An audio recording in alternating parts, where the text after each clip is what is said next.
बिस्मिल्लाहिर्रहमानिर्रहीम, अस्सलामुअलैकुम।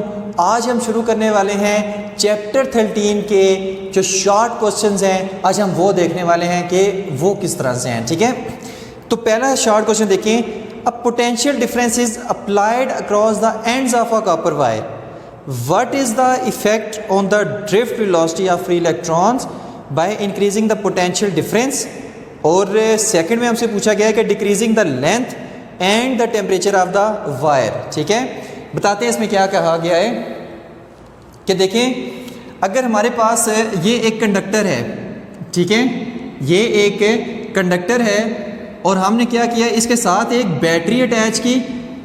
ठीक है, जब बैटरी अटैच की तो यहाँ पर इसके हायर पोटेंशियल हो गया, यहाँ पर लोअर पोटेंशियल हो गया और इलेक्ट्रॉन्स क्या करने लग पड़े, ड्रिफ्ट होकर, एक इलेक्ट्रिक फील्ड भी यहाँ पर जनरेट होगी ना, और इलेक्ट्रॉन्स क्या करने लग पड़े, ड्रिफ्ट होके इस डायरेक्शन में मूव करना शुरू हो गए। ठीक है, तो क्वेश्चन उसने ये पूछा है कि जब हमने कंडक्टर को पोटेंशियल अप्लाई किया है बैटरी के ज़रिए से, तो बताएं अगर मैं पोटेंशियल को इंक्रीज़ करूं, यहाँ से बैटरी है ना, तो बैटरी के पोटेंशियल को अगर मैं इंक्रीज़ करूं तो जो ड्रिफ्ट वेलोसिटी ऑफ इलेक्ट्रॉन्स है जो इस तरफ मूव कर रहे हैं, उनकी जो ड्रिफ्ट वेलोसिटी ऑफ इलेक्ट्रॉन है वो इंक्रीज होगी या डिक्रीज होगी, उस पर क्या फ़र्क पड़ेगा, by increasing the potential difference across the conductor. ठीक है, the drift velocity of the free electron increases by increasing the potential difference. देखो, अगर मैं यहाँ से पोटेंशियल डिफरेंस बढ़ाऊंगा तो इलेक्ट्रिक फील्ड क्या होगी, और ज़्यादा स्ट्रॉन्ग होगी। जब और ज़्यादा स्ट्रॉन्ग होगी तो ड्रिफ्ट वेलोसिटी जो है वो और ज़्यादा इंक्रीज़ हो जाएगी, यानी इन इलेक्ट्रॉन्स पे ज़्यादा फोर्स लगेगी और ये ज़्यादा तेज़ी से इस तरफ आएंगे। ठीक है, इसको एक फार्मूले से समझने की कोशिश करते हैं। फार्मूला बड़े मज़े का है। देखो, याद रखने के लिए ना एक चीज़ याद रखो, I is equal to Veena, I is equal to Veena. ठीक है, ये बस याद रहा, I is equal to Veena. अब कैसे, I वो करंट है जो इस कंडक्टर के जरिए से चल रहा है। ठीक है, VD, इसको मैंने VD का नाम दिया, ये drift velocity of free electrons है। E इलेक्ट्रॉन को शो कर रहा है, N नंबर ऑफ इलेक्ट्रॉन्स को शो कर रहा है, A शो कर रहा है क्रॉस सेक्शन एरिया को जिसमें से इलेक्ट्रॉन्स निकल रहे हैं। ठीक है, क्योंकि ये दो क्रॉस सेक्शन एरिया ना, एक ये है क्रॉस सेक्शन, एक ये क्रॉस सेक्शन एरिया, तो इसमें जितने नंबर ऑफ इलेक्ट्रॉन्स हमारे पास है वो n से शो हो रहे हैं। ठीक है, तो ये हमारे पास ड्रिफ्ट वेलोसिटी का फार्मूला यहाँ से क्या निकलेगा, VD is equal to I divided by NEA। ये फार्मूला है ड्रिफ्ट वेलोसिटी का, I ओवर NEA। ठीक है, अब यहां से देखो, यहां से देखना है, अब I हमारे पास क्या होता है, V by R, I is equal to V by R. तो ये वाली वैल्यू यहां पर अगर पुट करें, आसान सी कहानी बताते हैं, तो V divided by NEA R। तो ये ड्रिफ्ट वेलोसिटी के दो फार्मूलाज हैं। ठीक है, अब यहां पर गौर से सुनना है, the drift velocity of free electron increasing by increasing the potential difference. वो कह रहा है कि अगर हम पोटेंशियल डिफरेंस इंक्रीज करेंगे तो ड्रिफ्ट वेलोसिटी इंक्रीज हो जाएगी। किस तरह से, VD डायरेक्टली प्रोपोर्शनल है V के, पोटेंशियल डिफरेंस इंक्रीज होगा तो ड्रिफ्ट वेलोसिटी क्या हो जाएगी, इंक्रीज हो जाएगी। तो पहले क्वेश्चन का ये आंसर है कि by this relation when we increase the potential difference then the drift velocity of free electron also increases. ठीक है, अब सेकंड पार्ट में उसने क्या कहा हुआ है, decreasing the length and the temperature of the wire. ठीक है, कि ये जो हम वायर यूज़ कर रहे हैं, जो कंडक्टर हम यूज़ कर रहे हैं, इसकी अगर हम लेंथ कम करें या अगर हम इसका टेम्परेचर कम करें तो फिर ड्रिफ्ट वेलोसिटी पे क्या फ़र्क पड़ेगा। ठीक है, तो ये चीज़ देखनी है, R डायरेक्टली प्रोपोर्शन है L के और R डायरेक्टली प्रोपोर्शन होता है टेम्परेचर के। ठीक है, अब यहाँ पर देखो, इस रिलेशन के हिसाब से, ये हम पहले चैप्टर में सारे ये रिलेशन देख चुके हैं। लेंथ कम होगी तो रेजिस्टेंस क्या होगी, कम होगी। टेम्परेचर कम होगा तो रेजिस्टेंस क्या होगी, कम होगी। ठीक है, तो वही उसने पूछा है कि अगर हम लेंथ कम करें और टेम्परेचर कम करें तो ड्रिफ्ट वेलोसिटी पे क्या फ़र्क पड़ेगा, तो देखो लेंथ और टेम्परेचर कम करने से जो रेजिस्टेंस है हमारे पास वो भी कम हो जाती है, और अगर रेजिस्टेंस कम हो जाती है तो करंट ज़्यादा हो जाता है। जहां भी रेजिस्टेंस कम होगी करंट ज़्यादा होगा। तो इस इक्वेशन के हिसाब से अगर करंट ज़्यादा होगा तो ड्रिफ्ट वेलोसिटी भी ज़्यादा होगी। ठीक है, तो वही उसने बताया कि the drift velocity of electrons increases. ठीक है, इस केस में भी इंक्रीज कर रही है और पहले वाले केस में भी इंक्रीज कर रही है। Increases by decreasing the length and temperature of the wire, by decreasing the length and temperature of the wire. ठीक है, तो यहां पर एक और लाइन आपने नीचे लिख देनी है कि as the length and temperature of the wire is decreases so the resistance is also decreases, as the resistance is decreases current will increase, so drift velocity will also be increase. ठीक है, तो ये हमारा था first question का answer कि जिसमें potential difference बढ़ाएं तो भी ड्रिफ्ट वेलोसिटी इंक्रीज करेगी, अगर हम टेम्परेचर को कम करें या लेंथ को कम करें तो भी ड्रिफ्ट वेलोसिटी इंक्रीज करेगी। ठीक है, अभी नेक्स्ट क्वेश्चन आता है कि do bends in a wire affect its electrical resistance, explain. ठीक है, कि अगर हमारे पास ये एक वायर है तो अगर मैं इसको ऐसे बेंड कर दूं तो क्या इसकी इलेक्ट्रिकल रेजिस्टेंस पे फर्क पड़ेगा? तो याद रखें, no bends in a wire do not affect its electrical resistance. की अगर हम वायर को बेंड करें तो उसकी इलेक्ट्रिकल रेजिस्टेंस पे कोई फर्क नहीं पड़ेगा। क्यों नहीं फर्क पड़ेगा, वो चीज़ देखनी है कि देखिए आर डायरेक्टली प्रोपोर्शन है एल के, रेजिस्टेंस इन्वर्सली प्रोपोर्शन है 1/a के यानी एरिया के। तो जो इसका फार्मूला हमने पढ़ा था वो क्या था, R is equal to rho L/A। ठीक है, अब यहाँ पर देखें कि क्या हम जो वायर है जिसको हम बेंड कर रहे हैं, क्या हम उसकी लेंथ चेंज कर रहे हैं? नहीं कर रहे, लेंथ उसकी चेंज नहीं कर रहे। क्या एरिया ऑफ क्रॉस सेक्शन उसका चेंज हो रहा है?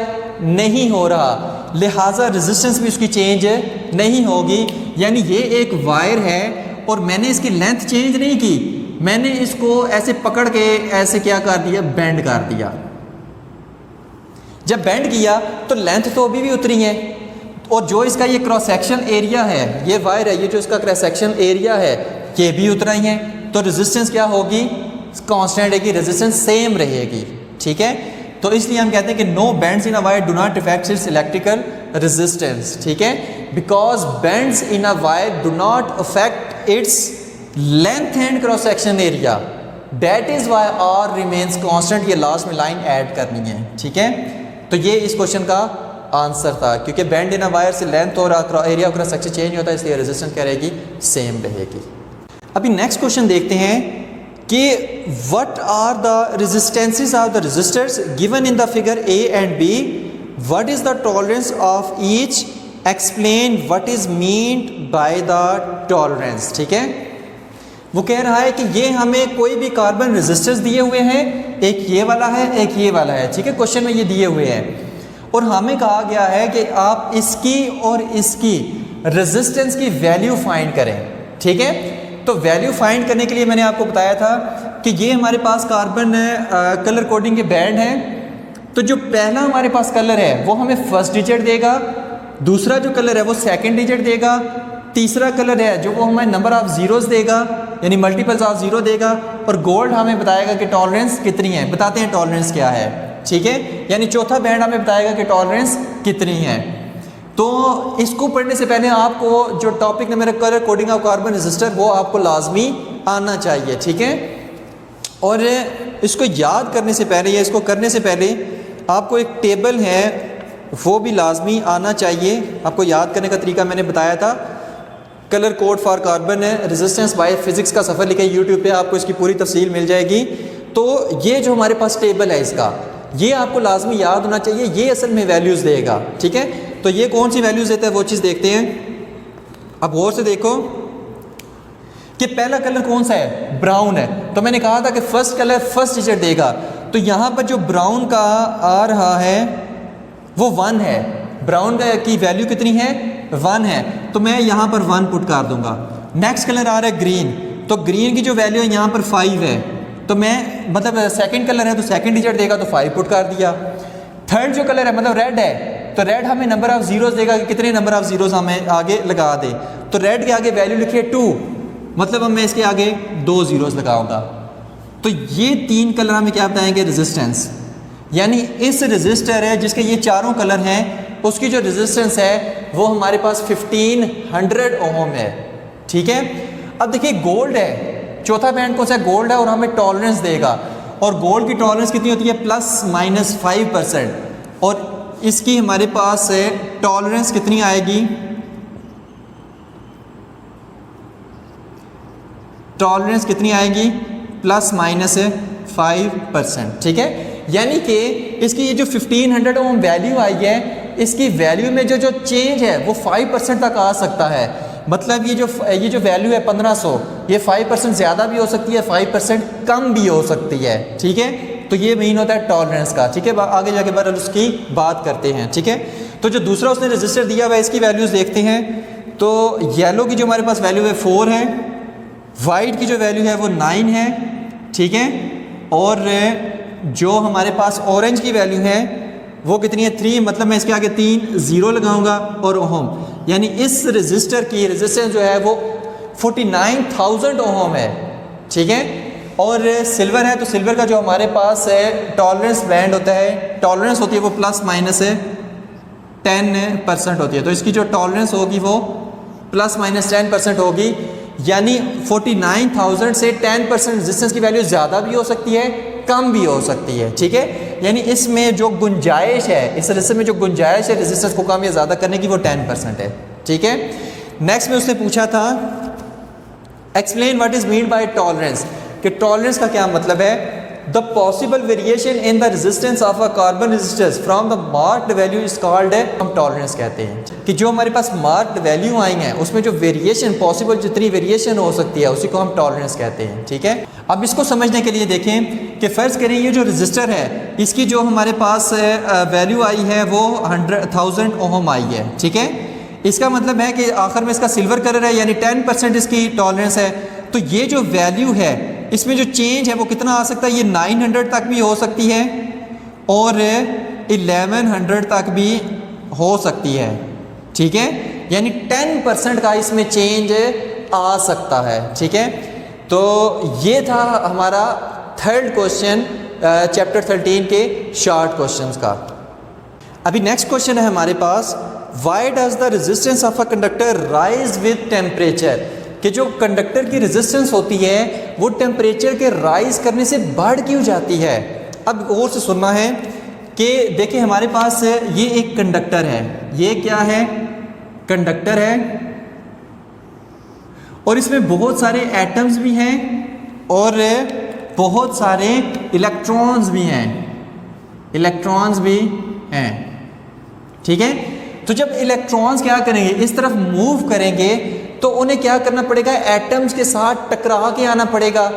ठीक है, अब यहाँ पर ये जो एटम्स हैं ये भी क्या कर रहे हैं, वाइब्रेट कर रहे हैं इस तरह से, यानी कि इस तरह से क्या कर रहे हैं, ये वाइब्रेट कर रहे हैं। जब हम टेम्परेचर इंक्रीज करेंगे, जब हम टेम्परेचर इंक्रीज करेंगे तो ये जो एटम्स हैं, ये जो इलेक्ट्रॉन्स के रास्ते में पड़े हुए हैं जो उसको रेजिस्टेंस ऑफर कर रहे हैं, इन एटम्स की जो वाइब्रेशन है वो भी बढ़ जाएगी। यानी पहले जो एटम इस तरह से वाइब्रेट कर रहा था, अब वो एटम इस तरह से वाइब्रेट करना शुरू हो जाएगा। ठीक है, ये जो हमारे पास एटम है, मतलब इसकी वाइब्रेशन अब जो पहले इस तरह थी अब वो इस तरह से होने लग पड़ी है। जब इस तरह से होने लग पड़ेगी तो इलेक्ट्रॉन के चांसेस एटम से टकराने के बढ़ जाएंगे, इलेक्ट्रॉन्स के एटम से टकराने के चांसेस बढ़ जाएंगे, तो कंडक्टर की रेजिस्टेंस क्या हो जाएगी, बढ़ जाएगी। ठीक है, तो हम कहेंगे कि टेम्परेचर के बढ़ाने से एटम्स की जो वाइब्रेशन है वो ज़्यादा बढ़ जाती है, जिसकी वजह से इलेक्ट्रॉन्स को ज़्यादा रेजिस्टेंस का सामना करना पड़ता है, इस वजह से कंडक्टर की रेजिस्टेंस बढ़ जाती है इन एटम्स के एम्पलीट्यूड ऑफ वाइब्रेशन के बढ़ने की वजह से। ठीक है, फिर ज़्यादा इलेक्ट्रॉन्स क्या करेंगे, एटम के साथ टकराएंगे और रेजिस्टेंस कंडक्टर की ज़्यादा होगी। ठीक है, as the temperature of the conductor rises, जब हम टेम्परेचर को राइज करते हैं, the amplitude of vibration of the atoms, amplitude, ये जो एम्पलीट्यूड है of vibration of the atoms in the lattice increases, ये एम्पलीट्यूड क्या हो जाएगा, इंक्रीज हो जाएगा, एंड हैंस द प्रोबेबिलिटी मतलब chance, the probability of their collision with free electrons, जो इनकी कोलिजन है फ्री इलेक्ट्रॉन्स के साथ एटम्स की, आल्सो इंक्रीजेज, वो भी बढ़ जाएगी। So the resistance of the conductor also increases. Next question है what are the difficulties in testing whether the filament of a lighted bulb obeys Ohm's law, कि ऐसी कौन सी मुश्किलात आती हैं कि जिससे हमें जो फिलामेंट ऑफ बल्ब है वो हमें मुश्किल होती है कि क्या वो ओहम्स लॉ को ओबे करता है या नहीं करता, मतलब ऐसी कौन सी डिफ़िकल्टीज आती हैं ये जानने के लिए। ठीक है, तो गौर से सुनना है। देखो ये हमारे पास फर्ज कर लो ये क्या है, फिलामेंट ऑफ बल्ब है, ठीक है, और ये उसमें से क्या कर है, करंट गुजर रहा है, करंट आई गुजर रहा है। ठीक है, अब देखो ओहम्स लॉ हमें कहता है कि V डायरेक्टली प्रोपोर्शन है I के, ठीक है ना। फिलामेंट का ये हिसाब होता है कि जब इसमें से स्मॉल करंट गुजर रहा है, जब इसमें स्मॉल करंट गुजर रहा है तो जो इसका टेम्परेचर है वो राइज नहीं होता, ठीक है, वो राइज नहीं होता। तो जब राइज नहीं होता तो जो हमारे पास रेजिस्टेंस है वो क्या रहती है, कांस्टेंट रहती है, ठीक है। और जब रेजिस्टेंस कांस्टेंट रहती है तो फिर हमारे पास ये रिलेशन वैलिड हो जाता है V directly proportional to I, यानी कि जब करंट इसमें कम गुजर रहा है तो इसका टेम्परेचर चेंज नहीं हो रहा, तो ये ओहम्स लॉ को ओबे कर रहा है, मतलब कि ये क्या देगा, स्ट्रेट लाइन ग्राफ। ठीक है, अब हमें ये तो पता चल गया भाई ओहम्स लॉ को ये ओबे कर रहा है, ठीक है, मान लिया भाई। लेकिन मसला कहाँ पर आता है, अब मैंने क्या किया कि ये जो करंट है जो इस फिलामेंट में से गुजर रहा है उसको मैंने क्या कर दिया, इंक्रीज कर दिया। अब मैंने उसको क्या किया, इंक्रीज कर दिया। जब मैंने उस करंट को इंक्रीज कर दिया तो फिलामेंट में करंट को इंक्रीज करें तो टेम्परेचर भी इंक्रीज होने लग पड़ा, और जब टेम्परेचर इंक्रीज होने लग पड़ा तो रेजिस्टेंस जो है वो कांस्टेंट नहीं रही, वो भी इंक्रीज होना शुरू हो गई। और ओहम्स लॉ में तो रेजिस्टेंस कांस्टेंट रहती है, लेकिन ये क्या हुआ, यहाँ पर मैंने करंट बढ़ाया तो टेम्परेचर बढ़ा, टेम्परेचर बढ़ाया तो रेजिस्टेंस बढ़ी, ठीक है।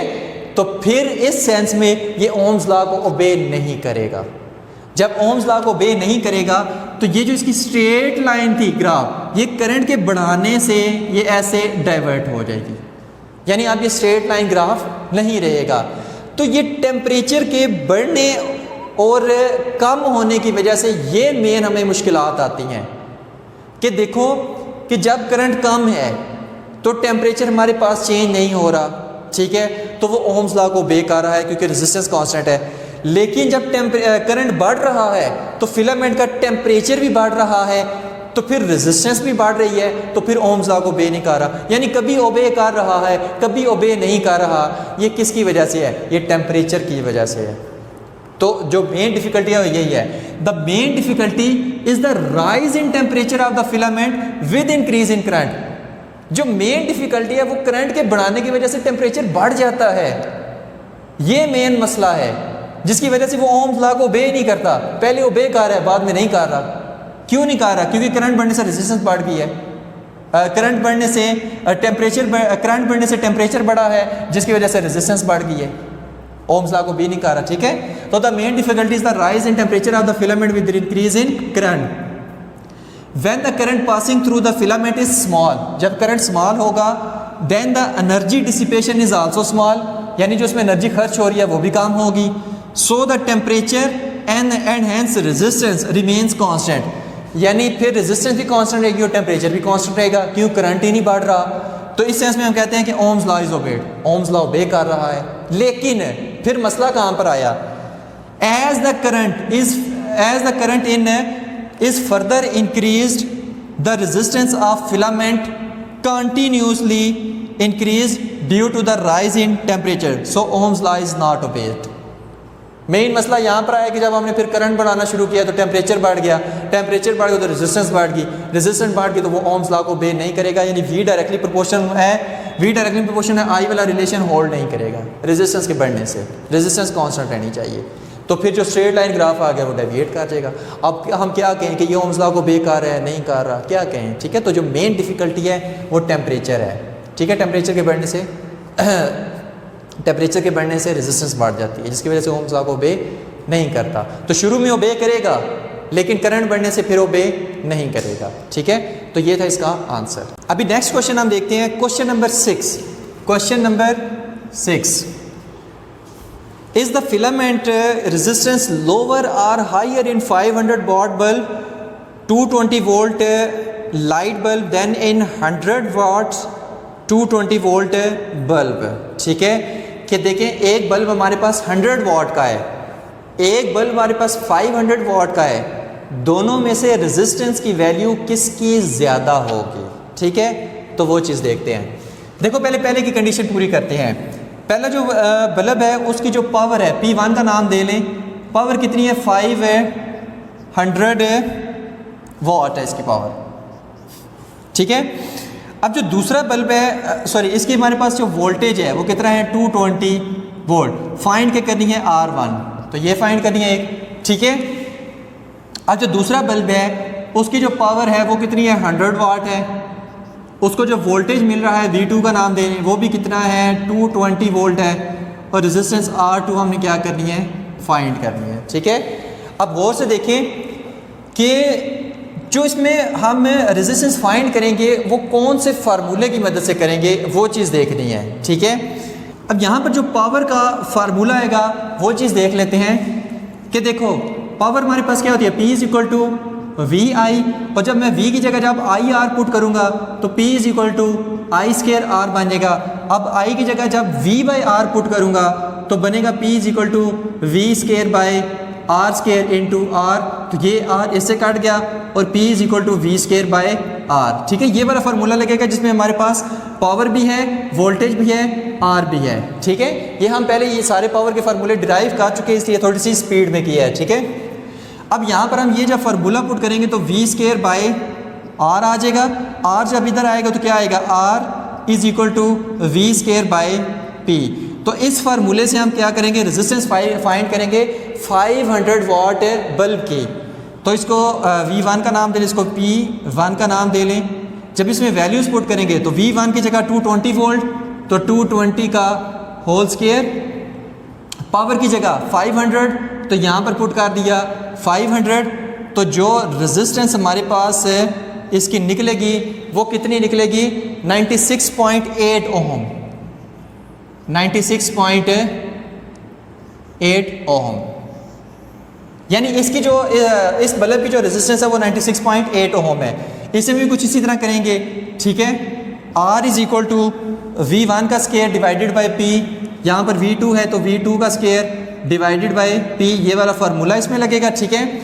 V2 की वैल्यू इसमें पुट कर दो 220 का स्केयर डिवाइडेड बाई P की वैल्यू पुट कर दो 100 और यहाँ पर R, तो R की जो हमारे पास वैल्यू आएगी वो कितनी है 484 ओहम, 484 ओहम। तो यही उसने पूछा था कि दोनों में से रेजिस्टेंस किसकी ज़्यादा होगी, तो हमने आंसर लास्ट में देना है कि जो 100 वाट वाला बल्ब होगा उसकी रेजिस्टेंस ज़्यादा होगी और जो 500 वाला वाट वाला बल्ब होगा उसकी रेजिस्टेंस कम होगी। तो यही इसका आंसर था।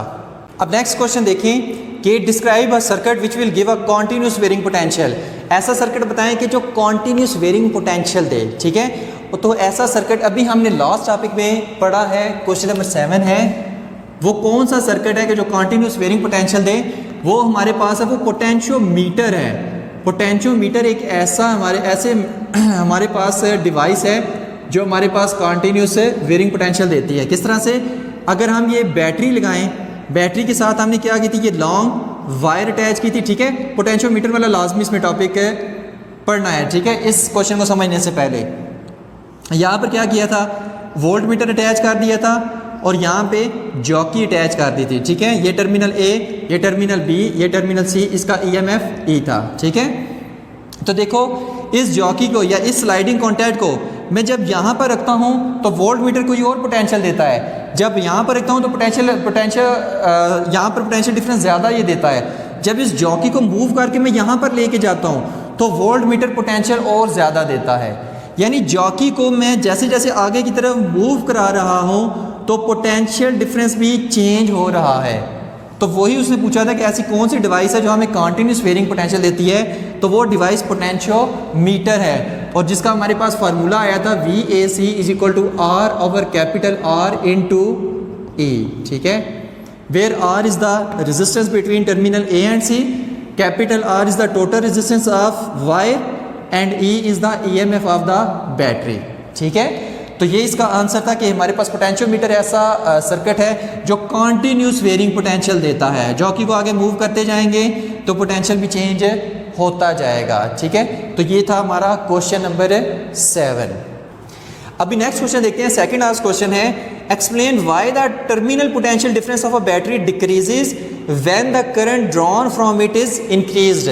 कि जब बैटरी में से करंट ज़्यादा निकलेगा तो उसके दो टर्मिनल्स के दरमियान में पोटेंशियल कम क्यों हो जाता है, वो चीज़ देखनी है। ठीक है, यहाँ पर देखना है। बड़ा ही आसान सा क्वेश्चन है, काफ़ी बच्चे इसको मुश्किल समझते हैं, लेकिन आपको बताते हैं बड़ा ही आसान सा क्वेश्चन है। देखो हमारे पास ये बैटरी है, ये हमारे पास क्या है, बैटरी है। मैं कह रहा हूँ इसका EMF है 12 वोल्ट, कितना है, 12 वोल्ट।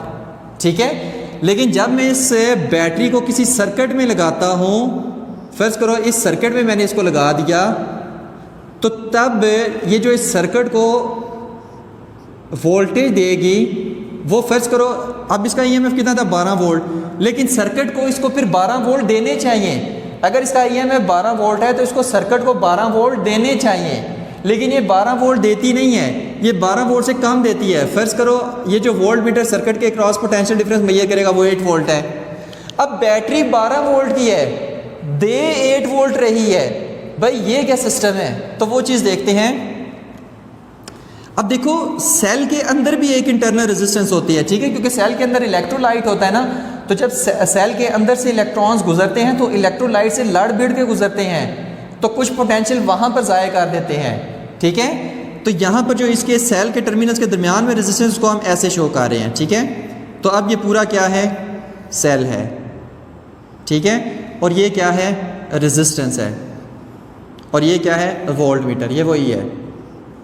यानी इसका आंसर ये है कि जब बैटरी में से करंट नहीं था निकल रहा, जब बैटरी में से करंट नहीं था निकल रहा, तब जो उसके दोनों टर्मिनल के दरमियान पोटेंशियल डिफरेंस था तो वो 12 वोल्ट था, और उसको हमने EMF ऑफ बैटरी कहा था। लेकिन अब जब करंट इसमें से निकलना शुरू हो गया है, जब बैटरी करंट देने लग पड़ी है, तो तब 12 वोल्ट नहीं, इसके दो टर्मिनल्स के दरमियान यहाँ पर अगर रेजिस्टेंस है तो इसके दो टर्मिनल्स के दरमियान जो पोटेंशियल डिफरेंस है वो 8 वोल्ट रह जाएगा।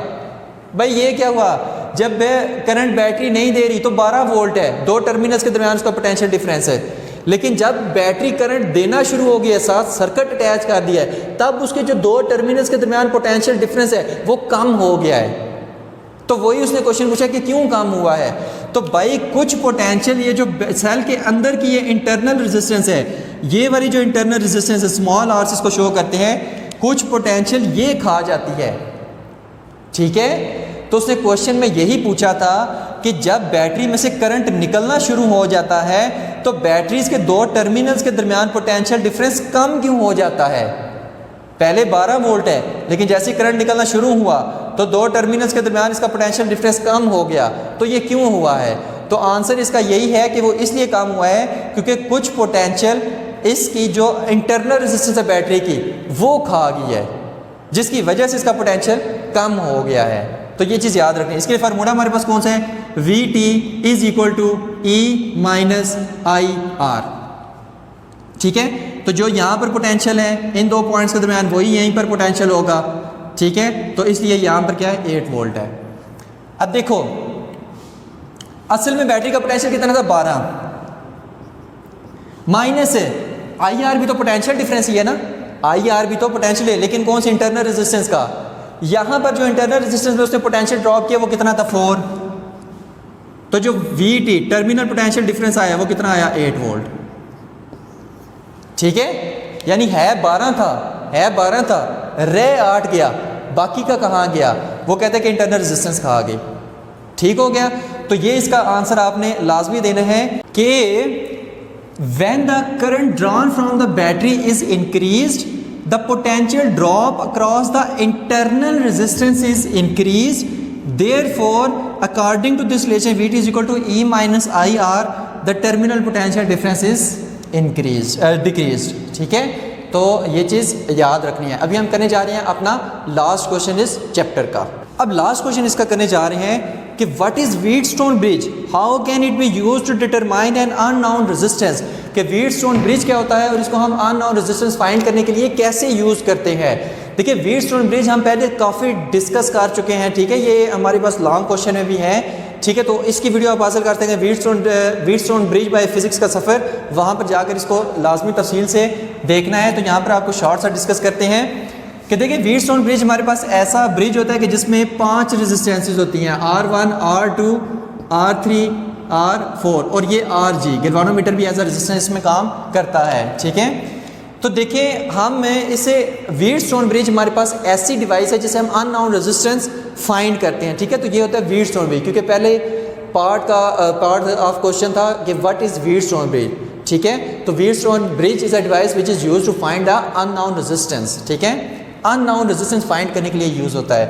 अब कैसे अननोन रेजिस्टेंस फाइंड करते हैं वो चीज़ देखें। देखिए हम इसके साथ जब बैटरी अटैच करते हैं व्हीटस्टोन ब्रिज के साथ और इस स्विच को क्लोज करते हैं तो इसमें करंट मूव करना शुरू हो जाता है, और हम ये जो रेजिस्टेंसेस हैं R1, R2, R3 और R4 इसको इस तरह से एडजस्ट करते हैं कि गैल्वानोमीटर के अंदर करंट ज़ीरो हो जाता है, मतलब इस रास्ते में कोई करंट नहीं आता। फिर से बता रहे हैं कि इन चारों रेजिस्टेंसेस को इस तरह से एडजस्ट करते हैं कि ये जो गैल्वानोमीटर में करंट है वो ज़ीरो हो जाता है, तब हम अननोन रेजिस्टेंस फाइंड कर सकते हैं। और वो कंडीशन कौन सी होगी? जब ratio of R1 divided by R2 is equal होगी R3 डिवाइडेड बाई R4, तब हमारे पास गैल्वानोमीटर में करंट ज़ीरो हो जाएगा, मतलब जो इन दोनों की रेशियो आ रही है वही इन दोनों की रेशियो आए, तब गैल्वानोमीटर में करंट ज़ीरो हो जाएगा। तो ये फार्मूला फिर हम लगा कर क्या कर सकते हैं, अननोन रेजिस्टेंस से फाइंड कर सकते हैं। ठीक है, अननोन रेजिस्टेंस को हम क्या कर सकते हैं, फाइंड कर सकते हैं। मतलब फर्ज करो कि अभी हमारे पास R3 जो है ये अननोन है, तो मैं क्या करूँगा, R3 is equal to R1 divided by R2 into R4।